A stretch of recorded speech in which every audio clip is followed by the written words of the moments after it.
everyone, welcome back to Adherent Apologetics. As always, we're brought to you with your support on Patreon.com/Adherent Apologetics. Today I'm joined by Adam Coleman, part of Tru-ID Apologetics. What's up, Adam? Welcome. Thanks for joining me. How are you doing?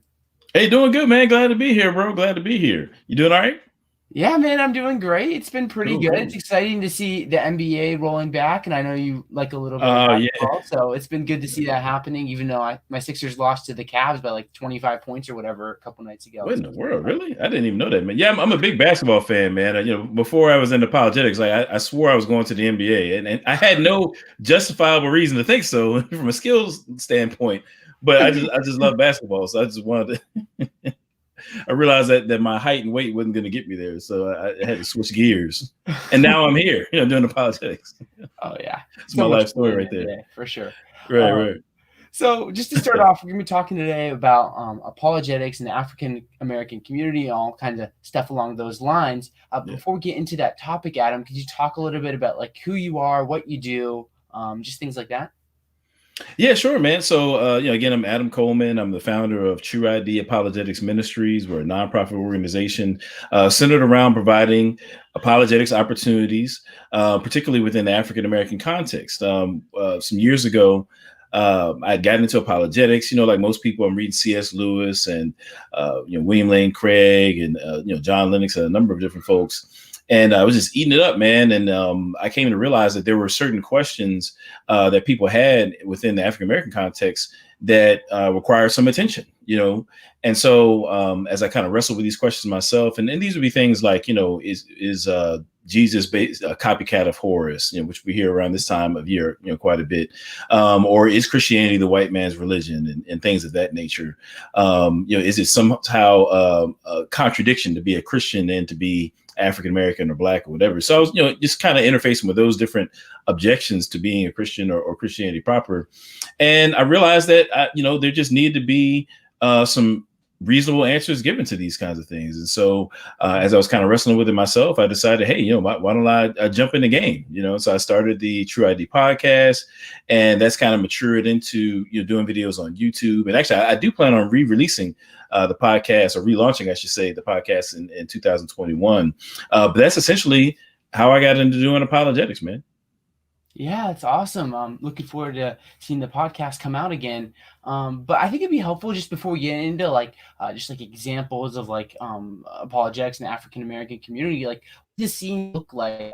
Someone like me, I grew up in a town that was like predominantly like white, and I'm not in a large like African American community. So I think for a lot of people, they wouldn't understand like what's the scene like, how are the issues different? Because even like we could get into like cultures and like by nations or subcultures and like regions or all these things, like we're all so different. So what does like the apologetic scene look like in African American communities with like what you're familiar with? Sure.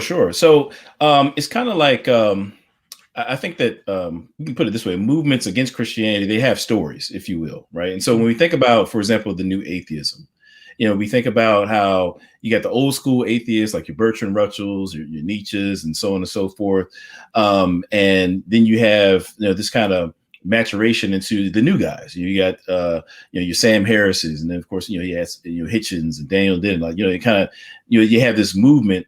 Really actually flowing back to at least the Enlightenment period, of atheism, pushing against Christian influence in the West. And I think most people are kind of familiar with that story, if you will, of, why apologetics is needed just in general. But when it comes to the African American context, there's a story as well. There's a stream of events that has led up to why apologetics is so necessary in the African American context today. And it's a slightly different story. When you look at going back to the transatlantic slave trade, just kind of in a nutshell, and shout out to my man, Tim Stratton, by the way, of Free Thinking Ministries. I've written some articles on this on his website, so people can check this out, but I'll just kind of give the condensed version. But essentially what you have is, going back to the transatlantic slave trade, you have a group of people who are taken away from their continent. They're taken out of the context within which people typically develop a sense of identity. So before the transatlantic slave trade, you have various different people groups, whether it be the Fulani, the Ewe, the Igbo, the Yoruba, all these different African people groups. And then they're yoked up and brought over here to America, where they're just Black. right? They're just put in this one category of Negro. And again, these are previously individuals or groups who would have seen themselves as being distinct from one another.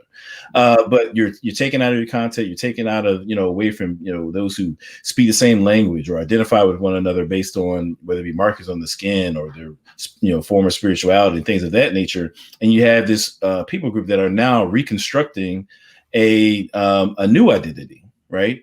Now, in the midst of that, there's some pros and cons, among which, make a long story short, given that you have this ripping away of identity, kind of forming this identity crisis, if you will, stemming from that, nowadays you have individuals who feel like, okay, well, what we need to do is we need to reach back for that Africanness. We need to reach back towards those things that are aligned with our indigenous peoples, and we need to cast off anything that's European.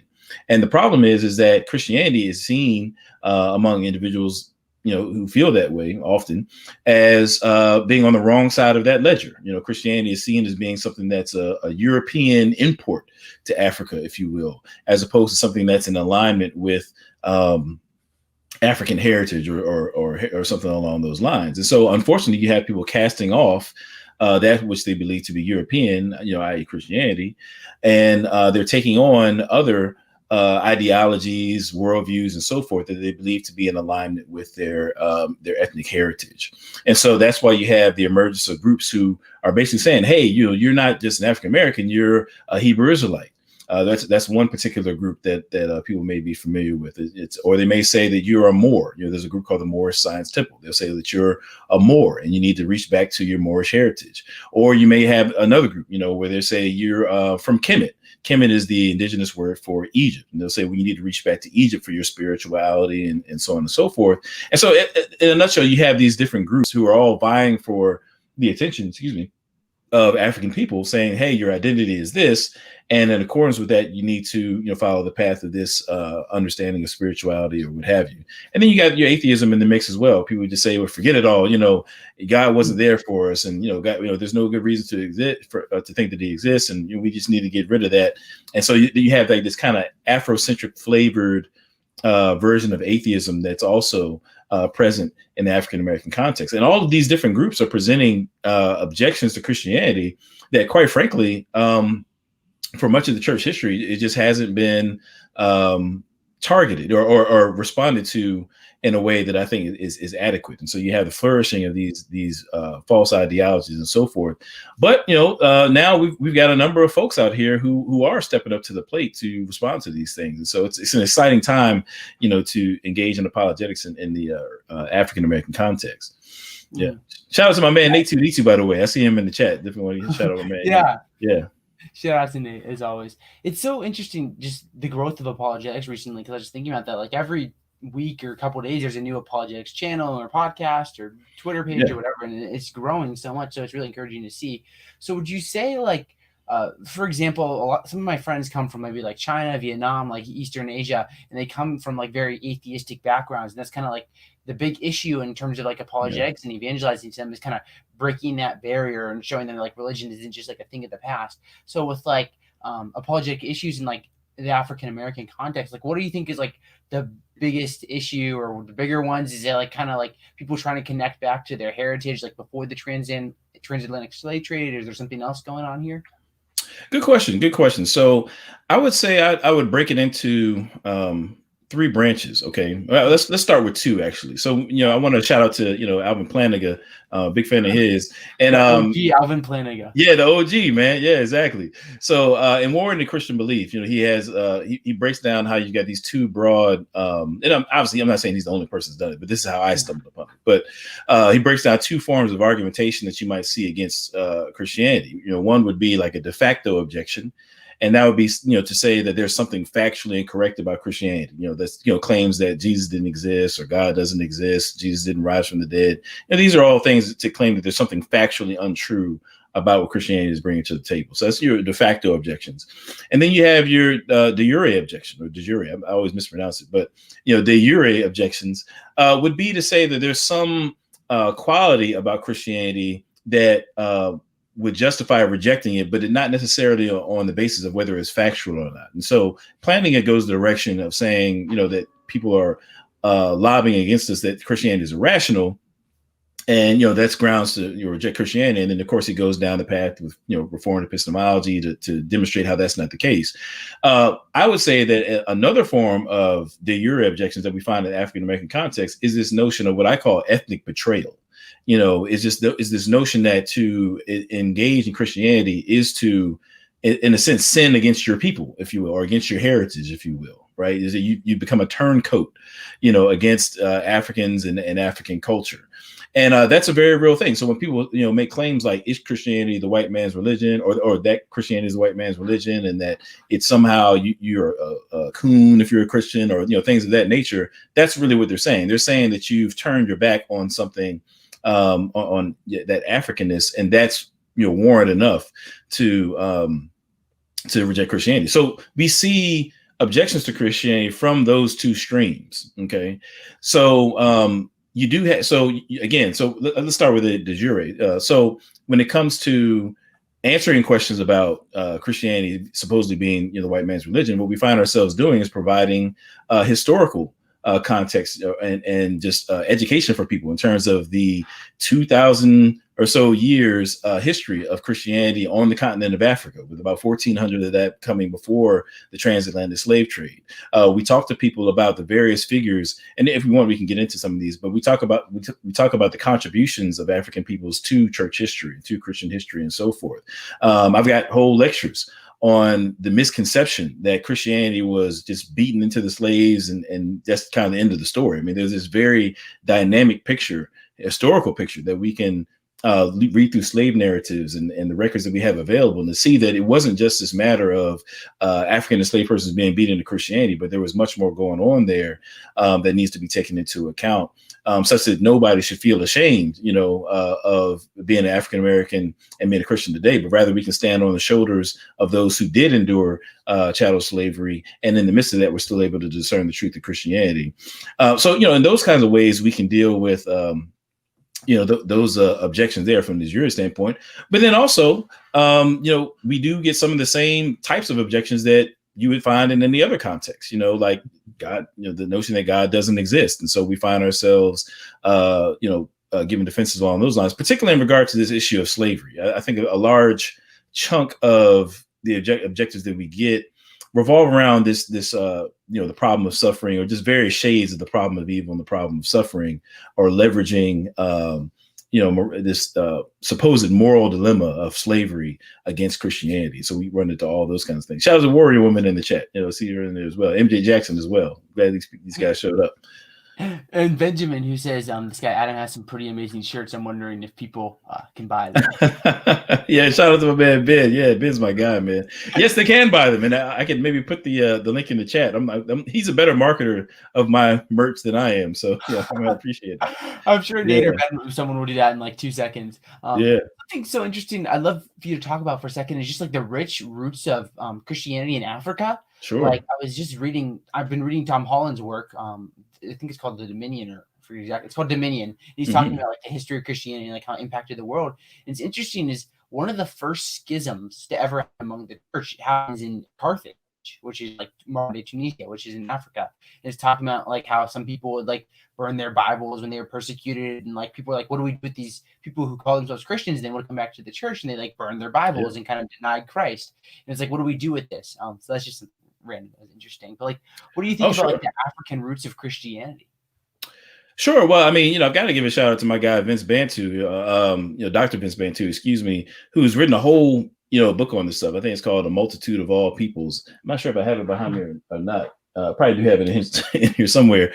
But this is something that we find ourselves talking a lot about, the African heritage, if you will, as far as Christianity is concerned. As a matter of fact, we're going to be in another, on another YouTube channel, my guy BK Apologist, and about at 9:00 tonight. He's actually in the chat right now as well, so we'll be chopping some of that up as well. You definitely want to sub to his channel, him and MJ.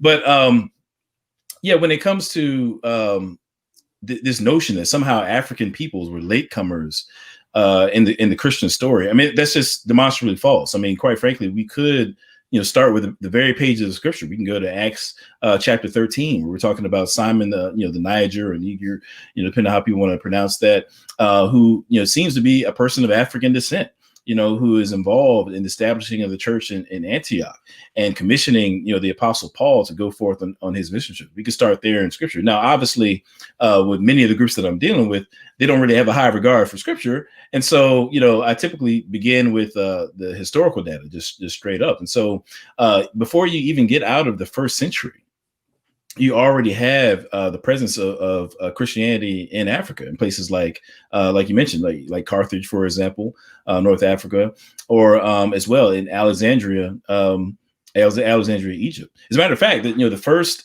seminary anywhere on the planet was in Alexandria, Egypt, the catechetical school of Alexandria. You have a strong presence of Christianity there that they, through their oral history, trace back to the Apostle Mark, who they say established the church there and was martyred in Alexandria, Egypt. And the Coptics trace their spiritual lineage, if you will, in terms of Christianity, back to the Apostle Mark. So already, going back to the first century, you have evidence of Christianity being present on the continent of Africa. But moving on from there, I mean, goodness knows, quite frankly, I could fill up your whole show talking about the various ways that it flourished. But you got to think about, and again, North Africa, you have Christianity showing up there before even, the second or third century. There's a African theologian by the name of Tertullian, who was considered to be the father of Latin theology. He was seen to be an indigenous African, based upon the works of David Wilhite. He establishes that case. So you have him making contributions to the church at an early point. So, for example, like right now, this notion of Christianity being, started at the Council of Nicaea, that's like a big thing, which is clearly false. But one thing that they did actually interestingly true is that the Nicene, or you could say Nicene Constantinopolitan Creed, in the development of it, they actually relied upon Tertullian's works, from about a century or so before the Council of Nicaea. And again, you're dealing with a North African theologian there. As a matter of fact, the term Trinity is attributed to Tertullian, as a matter of fact, as he was the one that kind of coined that term. In Latin, it would have been Trinitas. And so you have Christianity spurring up there in North Africa. Before even the close of the second century, you have Ethiopia is being declared a Christian nation. Between Ethiopia and Armenia, they debate about which one was the first, but Ethiopia, going back to like the 4th century, is declared the Christian nation under King Azana. You have ancient Nubia, which is what we call modern day Sudan, became a Christian nation in about 450 AD and remained a Christian nation up until about the 14th century. So that's a Christian nation on the continent of Africa for about 1,000 years, all of that coming before the transatlantic slave trade. And even recently, we shout out to Vince Bantu. We've made some discoveries, or he's made some discoveries. I don't want to take credit, but he's made some discoveries about where we have textual evidence of there being Christian communities in West Africa, actually prior to the transatlantic slave trade in Mali. And so I just actually, the last video that I did on my channel, I talked about that, how we have evidence of Christianity in Mali. And so, all along, it's not just that Africans are just kind of along for the ride in Christianity, but you have Africans making serious contributions. St. Augustine, is obviously well known as regarded as being one of the greatest thinkers of all time. He was a North African theologian. And based upon his mother's name, Monica, they deduced that he was likely of Berber descent. The Berbers were an indigenous African tribe. Mm-hmm. And so you have, somebody like St. Augustine, who, clearly is a giant, in the Christian faith, writing City of God and Confessions and, a whole slew of other works. That guy was a giant. But I could go on and on about Cyprian, Athanasius, who was a hero at the Council of Nicaea, Bishop Alexander. We could talk about how Christian monasticism is birthed out of the life of Abba Anthony, and then kind of, takes root. We could talk about Abba Moses. We could talk about, a whole slew of folks, Pachomius, Shenouda of a tree. There are all sorts of other giants of African descent in the Christian story, particularly in its earlier years. And so when we think about Christianity today, it's really unfortunate that most of us don't realize that we owe the development of the Christian movement, if you will. And God has used, I'll say, put it this way, God has used Africa and Africans to move forward his kingdom on the earth, and that's something that I think we need to really reclaim as a matter of apologetics and dealing with these groups who would say otherwise. Yeah, for sure. So what we're going to do now is we're going to dive into some just specific examples of like apologetics in the African American context. So I'll leave this to you, Adam, wherever you want to take it. And I do want to say at the end, we'll open up if there's any questions, super chats, things like that. We'll save the last 10, 15 minutes or so for those if there's any. But we'll turn to you, Adam, and just kind of go through an example and we can kind of just walk through it. So it's up to you. Sure. So, thinking about some of the common arguments that we use for God's existence, right? Thinking about the moral argument, for example. Okay, that's a pretty common one. If God doesn't exist, then moral values and objective moral values and duties don't exist. Objective moral values and duties do exist, therefore God exists. And that's kind of the pretty common, William Lane Craig-esque rendering of it anyway. We throw that around a lot, but what we find is that in the African American context, it helps to contextualize that argument. So I've actually done, I've got a couple of different versions of it that I found to be, pretty effective in pinpointing, or I'll just say kind of leveraging cultural concerns combined with the logic of the moral argument and providing people something to chew on that I think I've seen be effective in the past. So what I can do is just kind of share my screen and, we'll go from there. Let's see here. Let me share my screen.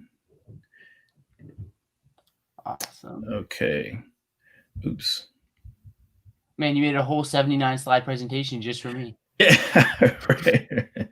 Right. Let me get this right here. Boom. There we go. Okay. Can they see that or? Yeah, it should be up. Yeah, everyone can see it. So okay, good.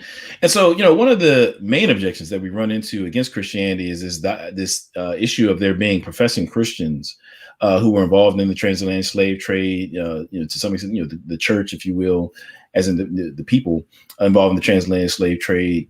Or some people will just kind of say, well, if God is real, then why didn't he save our people from slavery? All these different things are leveraged against Christianity. So what I try to do is draw out or I guess kind of, gain some common ground, if you will, by taking note that I agree that child slavery on the basis of race is evil. It's just that I think that if God doesn't exist, then we don't have, grounds to make such a claim. Or so I kind of leverage that or package that into what I call the modified moral argument. The MMA, I'm a mixed martial arts fan, or at least I have been anyway, kind of chilled out with a little bit. But the MMA, it kind of goes like this. If God does not exist, there are no moral facts concerning objective evil or wrongness. Now, step number 2, there are moral facts about some things like chattel slavery on the basis of race being objectively evil or wrong. And then I'll take it to the conclusion, therefore, God exists. Now, that second premise, I put it in a red because I typically will use that that clause like parenthetically, because what I really want to do is I want to take the moral argument and just bring it right on somebody's front door and say, hey, look, I agree with you, that chattel slavery was a problem, and here's how it fits into this. What we can see as being something that actually points toward the existence of God rather than in the opposite direction. And so, typically, people, they may be somewhat unsure about, either of the premises, right? They may be unsure about, well, is it really the case that, there really are some facts about, morality or whatever. But in the African American context, it's just taken as being axiomatic that slavery was wrong, right? And so I've already got a head start on my argument because you already agree with me on the central component of the argument. You agree, saying that there are such things as objectively evil. So let's say if you're dealing with somebody who's perfect example, the George Floyd situation that unfortunately happened a couple months ago. Somebody might say, well, that was messed up. That was, Derek Chauvin should not have done that. He ought not to have done that. As a matter of he was just dead wrong. Well, if you believe that it's just a matter of fact that he was objectively wrong, he did something that was objectively evil, right? Then again, I've got a head start on my argument, so then I can just kind of walk you through the steps here. If you believe there are these moral facts, there's just a fact of the matter that this or that is objectively evil or wrong, then we can just kind of run through the argument and see how that actually that intuition actually points to the existence of God. And so, a lot of times I'll use this one, and actually I have another version of it. The human value argument. This is shout out to Angus Manooj. Actually, I kind of got this from watching him. But obviously, again, the transatlantic slave trade weighs heavily in a lot of these discussions about does God exist in the African American context. And so, one of the key aspects of that is the assumption that, or the intuition, that deep rooted intuition that people have value, that human beings have objective value. Now, if it was the case that either human beings do not have value, objectively speaking, then there really wouldn't be much of an argument. We can do what we want with them, right? Or if it's the case that human value is subjective, then again, sometimes I'll use the example between, say, the slave trader and the slave. Neither one of them was objectively right about the value of the slave. If the value of the slave, they may have seen themselves, the slave person may have seen themselves as being worth more than money. Obviously, it's something that's not to be bought. But if the slave trader disagreed and felt that they were worth X amount, then neither one of them was objectively right or wrong about that. If human value is subjective. But I'm pretty sure, I think most of us understand anyway. I think that we share an intuition, I'll put it that way, that human beings do have some sort of base level of objective value. And if that's the case, then that kind of brings me to the argument. If God does not exist, then objective human value does not exist.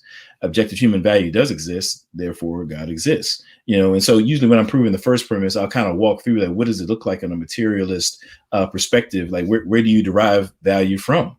If we're just matter in motion, if you will, how is that imbued with value just in and of itself, right?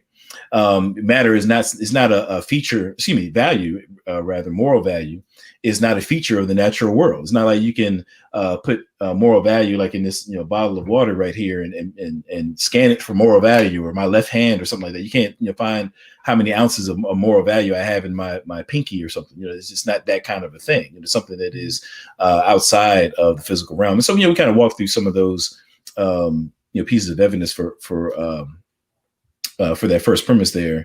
And then again, if somebody really believes that the African slave persons had value, or sometimes I'll just ask, like, do you believe that African slave persons had value that should have been treated, and they should have been treated with dignity? The person says yes, then they've already given me my second premise. Objective, human value does exist. And if they say no, then my question is, well, what are we upset about? if those enslaved persons didn't have value anyway, what are you mad for, right? So, we kind of can work through it like that. So I know I've run through quite a bit thus far. I mean, did anybody have any questions thus far, or do you want to keep going with I have a third example, but bring up is as we keep on going. Thank you for the very detailed explanation. Is this idea of moral relativism? Like, do you think it's like less common in the African American culture, more than common, like the same? Like, because you brought a lot up about like the moral argument, like objective truth, moral realism, and such. Sure. Good question.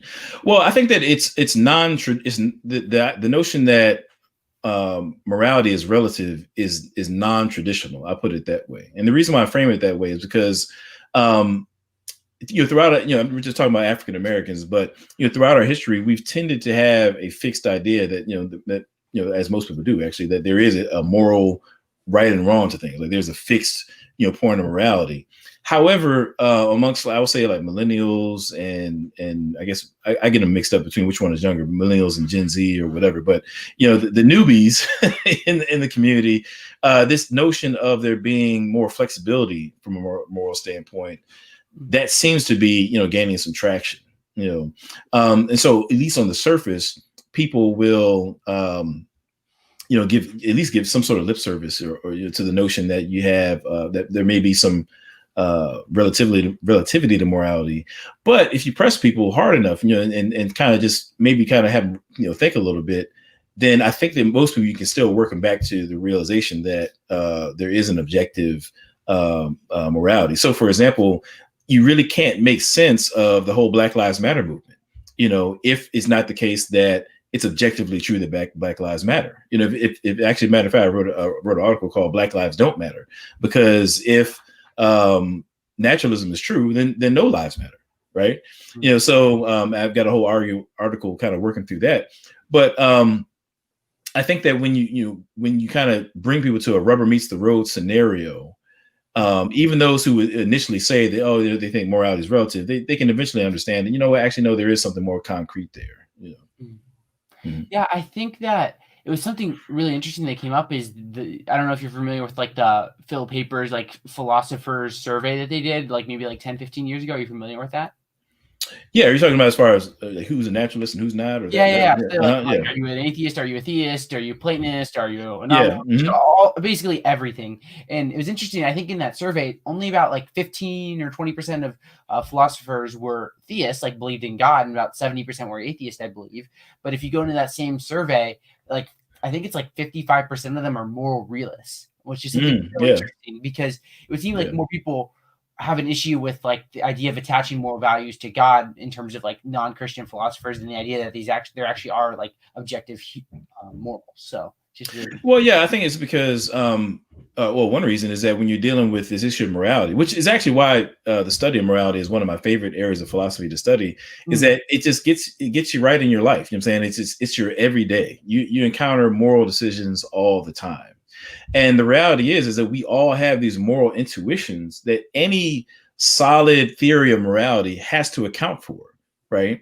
And so I'm certainly more rational to think that, murdering my family or something like that, for no reason at all is wrong. I'm certainly more rational to think that that's wrong, just given just the gut intuition that I have, than the opposite, right? And so I think that people who reflect on these things, I think that has a big piece to do with it. It's just the fact that we have these moral intuitions that have to be taken into account, and any non-realist account of morality just doesn't seem to be able to do that. Definitely. Do you want to go into maybe like one more kind of like common issue that you've seen in like the African American context in terms of apologetics? Sure. Yeah. Well, actually, I'm kind of excited about this next one. Now I'll try to breeze through it. I've got a whole presentation that I did just on on Tim Stratton's channel about a week or so ago. But this is actually an argument that I've developed myself, and it's kind of in the beginning stages, but I'm floating it out there. What I call the scan. So I'm biting off Alvin Plantinga a little bit. He's got the EAAN, evolutionary argument against naturalism. So I've got the self-concept argument against naturalism. And so just to kind of define terms real quick, self-concept is notion of, who am I? When you ask yourself that question, like, who am I? So for me, I'm a social worker, I'm a father, I'm an African-American, I'm an American. We have all these different pieces to our self-concept. I'm saying our identity, if you will, And so when I think about that, my argument is that if naturalism is true, the self-concept cannot be rationally maintained. And then premise two, the self-concept can be rationally maintained. Therefore, the conclusion is that naturalism is false. And now when I say rationally maintained, what I'm referring to is, let's say, for example, I wake up in the morning to brush my teeth, and I look in the mirror and I see that I've got dark skin. You know what I'm saying? Like, now, just based upon perception, my eye, how the light strikes my eyes and what I see, I can see I've got dark skin. But that in and of itself doesn't tell me that people who have my complexion have this historical tie to, slavery and Dr. Martin Luther King and all these other aspects of what it means to be me, right? And that aspect of my identity, those are things that are learned, right? And so I would argue that if it is the case that we don't have the faculties for rationality, then truths like that about myself would not be attainable to me.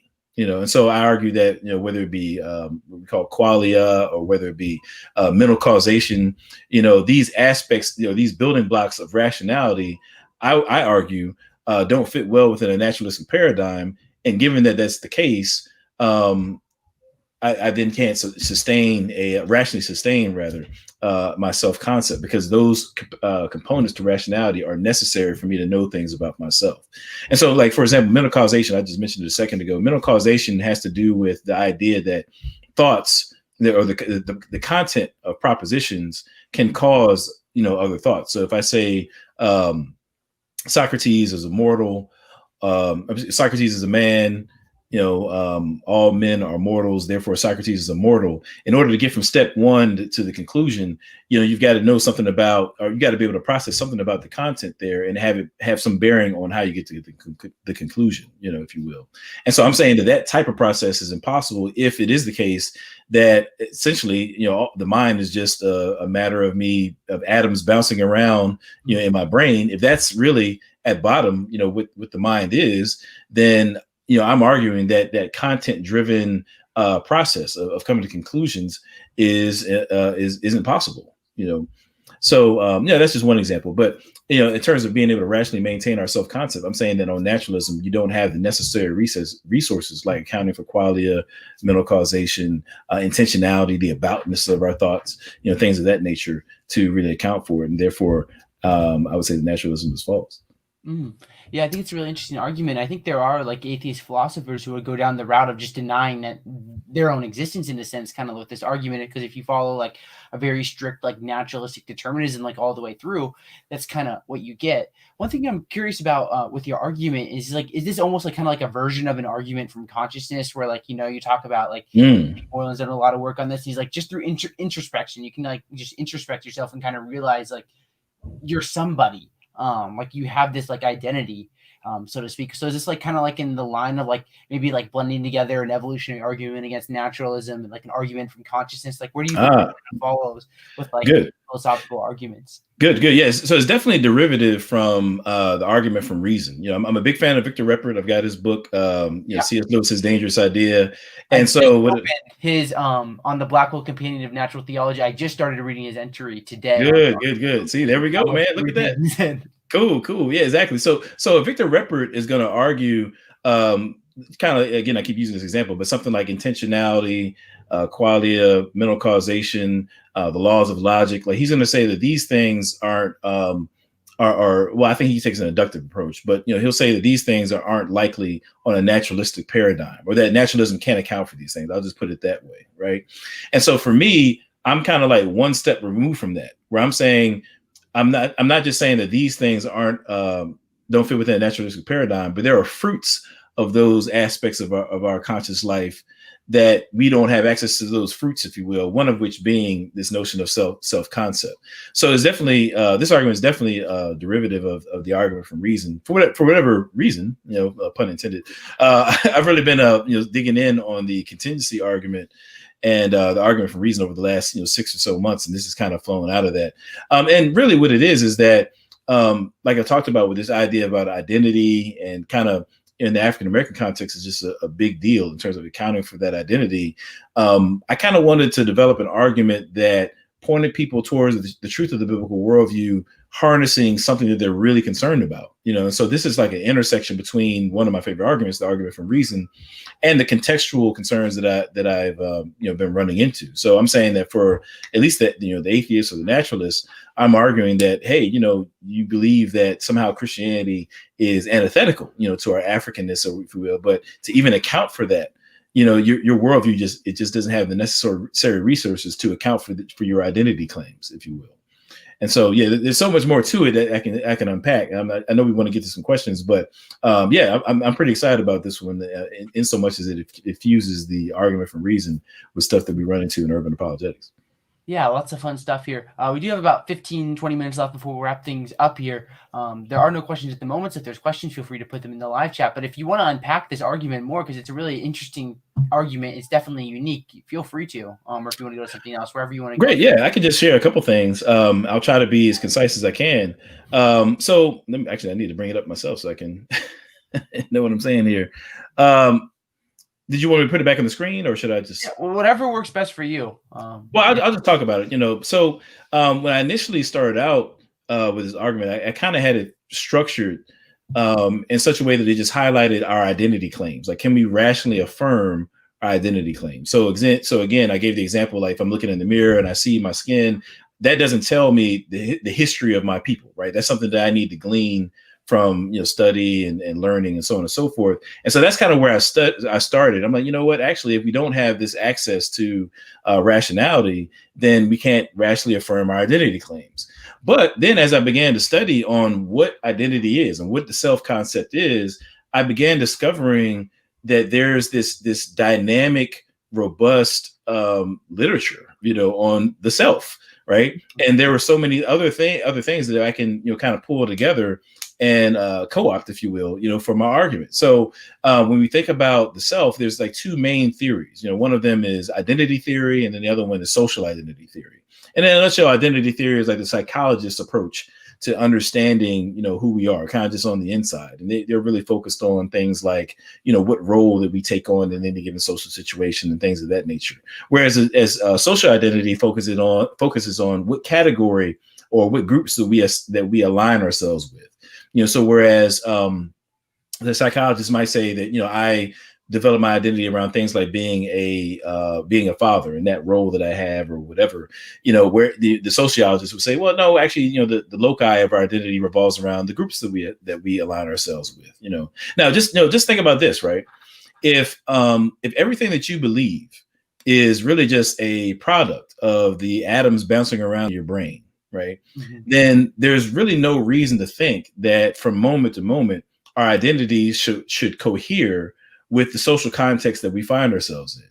And so, for example, if I've got a daughter, which I do, and a couple of years ago, obviously can't do this now because we're in COVID restrictions, but, a couple of years ago, we had her in ballet, right? Mm-hmm. Now, my role towards her is that I'm her father. Now, let's say that I show up to pick her up from ballet. If the thoughts of my brain, again, are just kind of atoms bouncing around, there's no reason that my, the belief that I'm her father couldn't somehow just be like, well, I'm the father of this kid over here. So some random kid I don't know. And so now I end up taking somebody's child that's not mine or something like that, right? Like our beliefs have everything to do with how we behave and how we engage one another. So the idea of maintaining some sort of coherent identity concept that aligns with the world as it actually is dependent upon, I would say, a robust account of consciousness that just doesn't work on a naturalistic paradigm.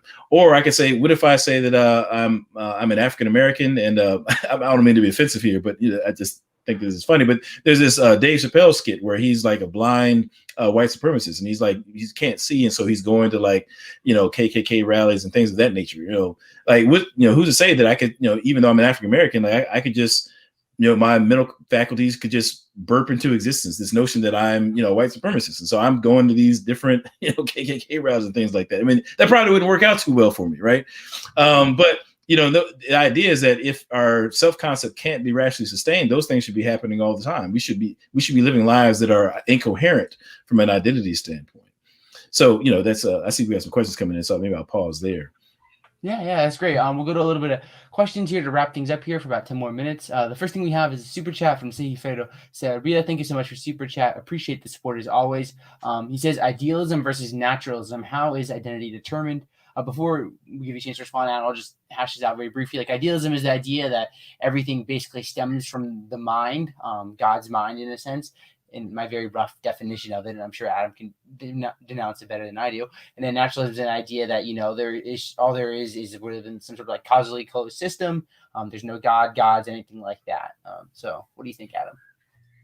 Yeah. So, idealism. I mean, the idea is that, mind is fundamental. I'm saying in some sense or another. Now you could, and not only fundamental, but it's the everything, if you will. I'm saying, so you're talking about with two polar opposites, whereas naturalism, I mean, you can be a naturalist and maybe say, take like an emergentist approach, where you think that, natural, phenomena or constituents of the natural world can bring about some form of mind, in the same way that, a lot of times I'll use the example of, H2O brings about wetness, if you will, it kind of supervenes on it. So that might be those two things there. But in terms of how identity is determined, or how, I try to be more accurate, but in terms of how it's developed, that question is independent of what, you're going to find in the literature about idealism or naturalism, because sociologists and psychologists, they're just answering different questions. They're not asking the questions necessarily about idealism, naturalism. They're looking at, human behavior. They're saying that when you ask somebody, who are you, the answer that they give has, it comes from something. It comes from a set of experiences. It comes from a set of relationships. It comes from social encounters, and they want to investigate those social encounters. And so the psychologist would say, for example, if you are in third grade and you encounter a kid who's being beat up on and you come to their aid, you may develop the concept within yourself that you, in any given situation, that you're an advocate. That's your role in social context. You're the kind of person who advocates for other people, and that's your role. And so you're going to take that in any social situation. Or the sociologist is going to say that if you're in fifth grade and you are placed in, advanced math, or whatever you could be advanced in fifth grade, you might develop the idea that you belong to a group of people who are advanced in terms of their intellect. So you're going to say, I'm a smart person. Yeah, I fit in that category, right? So that's what they're going to be looking at that's what these different disciplines are going to be looking at in terms of how identity is formed. How do you, as you go into a social situation or you go into some sort of situation, how do you derive concepts about who you are, and how do you change that? Because some might say that if you're in a social situation where you and somebody else, fill the same role, there may be some competition there, and how you fare in that competition may determine your self-esteem and so on and so forth. I mean, it's very in depth in terms of the literature, but maybe I misunderstand this question, but how identity is determined is, the people who are answering those questions are dealing with a separate set of questions than idealism or naturalism. Mm-hmm. Now, shout out to, Inspiring Philosophy, my man, over there. I mean, he's really big on idealism, and I don't think that idealism is, of necessity, somehow opposed to Christianity. I think that there are, ways to understand idealism that fit well, within a Christian worldview. I'm not necessarily an idealist. I understand why somebody could be, but I have to do further research on it to understand where I'm going with that. Yeah. Mm-hmm. Yeah, the idealism, dualism, physicalism debate, it's a lot of fun. A lot of stuff there in the literature, just literally everything in philosophy. There's just so much. Sure. The EA show, The Empathetic Atheist, says, what are the differentiating factors of social Trinitarianism and social Trinitarianism? I don't know. He has a capital T for the first one. I'm not sure what's exactly going on here. Do you have an idea, Adam? Yeah, I'm not exactly sure what he means by that, because he said, what's the differentiating factor of social Trinitarianism, capital T, and social Trinitarianism, lowercase t? Now, I don't know if what he means by that is, if he's talking about the relationship between, say, the Father, Son, and Holy Spirit, as in, is the Son, eternally, coming forth from the Father or something like that? Is he saying is there that eternal dynamic to the Trinity? I'm not exactly sure what he's asking there. So.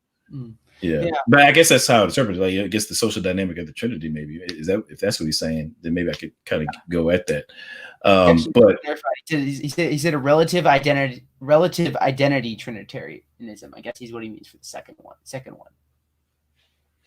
Oh, you got me beat on that. I can't really say that I've looked into that. I'm not sure. Relative identity Trinitarianism. I'm not exactly sure what he means by that. So in terms of my engagement with the subject of identities, had to do with more so on the human level.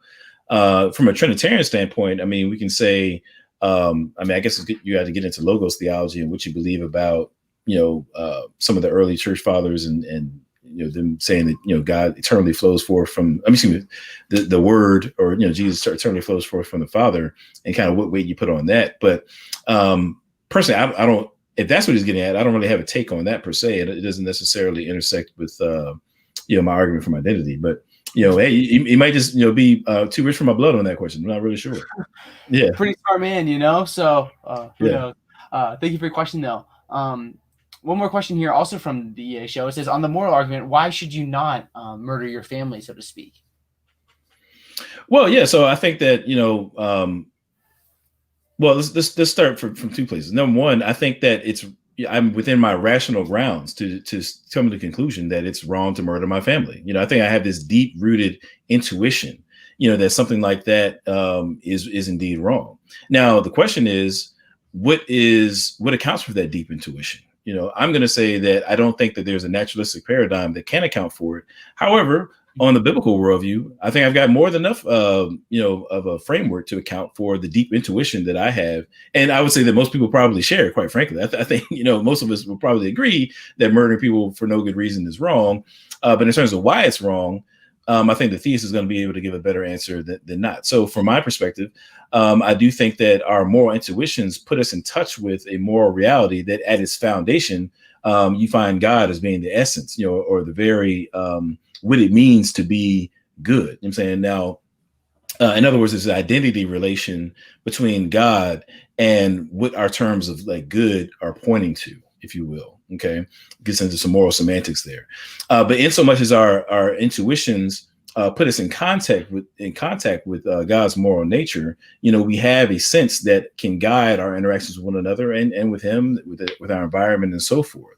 And so I think that the theist, given that God has created us, in His image, and has given us these capacities to ascertain, what is right and wrong, that allows us for us to have the kind of communal interactions that we have and the fellowship with Him. I think that we can paint a picture as to why we can know that there is a such thing as rightness, wrongness, good, evil, and how it fits into our human experience from a theological standpoint. Mm. We'll have time for one more question here. It's a super chat from Sigifredo. Ria, thank you so much for your super chat, Sigifredo. Really appreciate your support again. He says everyone has net value. I don't know if he means inherent value or just like every person has value. I think you could interpret different ways. May God not exist. I was thinking necessary value, because if you say human value is necessary, but isn't God necessary, then maybe you could go that route. It'd be an interesting argument. I'm not exactly sure what he's saying here. Would you have any thoughts, Adam?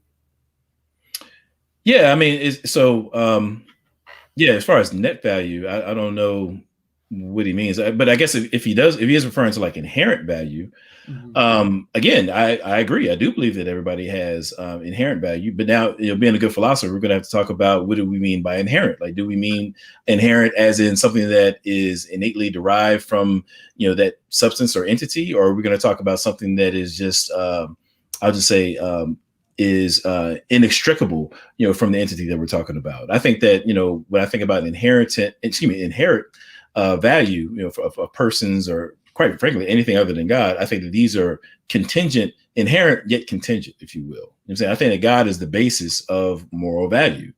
And in so much as He's created human beings and endowed them, with value, you've done something, you're out of step with reality, if you will, if you engage with human beings in a way that doesn't reflect that moral value. I'm not sure if that helps or not, but yeah, I do think that, in other words, I think everything that is valuable is contingent upon, ultimately contingent upon God, which kind of leads me back to the contingency argument. But yeah. Awesome, thank you, Adam. The EA show says you guys are dope. I'd love to debate both of you, and I love you guys already. So awesome, man. I appreciate that. It's very, very kind. So Adam, we talked a lot of different things. It was so much fun. Is there any kind of like last thoughts you want to bring up before we just start to wrap things up here? Well, no, man. I think that I'm excited about what God is doing right now. I mean, I'm not the only one out here. I mean, there are several other apologists, in our context, that are doing great work. BK Apologists, Damon Richardson, Eric Mason, Matt Jackson, my man Vocab Malone, Faithful to God. I mean, there's a whole slew of us out here. Michelle Turner.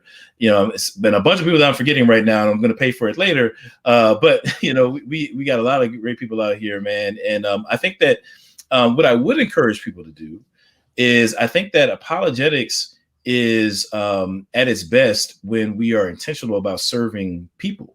And I think that as we're getting into, further into studying and making all kinds of different defenses for God's existence and the biblical worldview, I would encourage people to kind of keep an eye out for how they can, add something new to the table by just like, taking what we've got and bringing it to their context.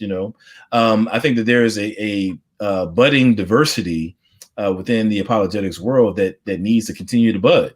We can't all be on the same or kind of doing the same thing. There's a diversity of needs out there, and we need to kind of keep our eyes open, our head on a swivel, to make sure that we're taking this brain that God has given us and serving the people that He's put us before to serve. So, yeah. Yeah, great stuff, Adam. Thank you so much for your time. There's links. If you're watching via YouTube, Nate, just put like all of Adam's life in the live chat, so you can follow Adam anywhere there. If you're listening via podcast, there's gonna be links in the show notes for you guys. So you can follow Adam, Tru-ID Apologetics. You're gonna be on with BK Apologist at 9, if I'm right. 9:00. Yep. Definitely want to hop over there. BK Apologist, man. Shout out to him. Yeah. Shout out to D News in the building. Shout out to D New. That's what's up. Yes, and Nate, thank you for sharing a bunch of links. And then I'll be on the Empathetic Atheist show at 8 p.m. So if you have no plans for tonight, you got all kinds of plans for the next like 2 or 3 hours. Yeah, how about it? That's all right. It'll be a lot of fun. Is that the EA show, the Empathetic Atheist? Or yeah, I was thinking it was EA Sports. I'm like, oh man, cool. I'm a big video game guy, so we got like EA Sports in the building some kind of way. I was like, in the game, man. That's in the game. That's all right. It's like you play Madden and talk about like atheism and religion. Right. Well, actually, I do have a gaming channel that I just kind of getting off the ground, so people can check out Tru-ID Gaming as well. Truid Gaming. I'm on Twitch, and I've got my YouTube channel where I do exactly that. I play video games and we just talk about apologetics. Nice. That's where it's at, man. That's Yeah, where yeah, yeah. Awesome. Well, Adam, thank you so much for joining me. I encourage everyone, follow Adam on your way out. Really appreciate you staying tuned with us. If you enjoyed hearing Apologetics, I encourage you to subscribe. If you're new here, leave a like or a review. And if you enjoy the show, you can support us on Patron.com. So you're hearing Apologetics right now. We're a little over 80% funded. So your support, $1 or $2 to help us reach full funding, always appreciated. But thank you so much for your time. And thank you, Adam, for joining me. So much great stuff. Absolutely, bro. Appreciate you. All right. Thank you, everyone, for tuning in. Hope you have a good night. And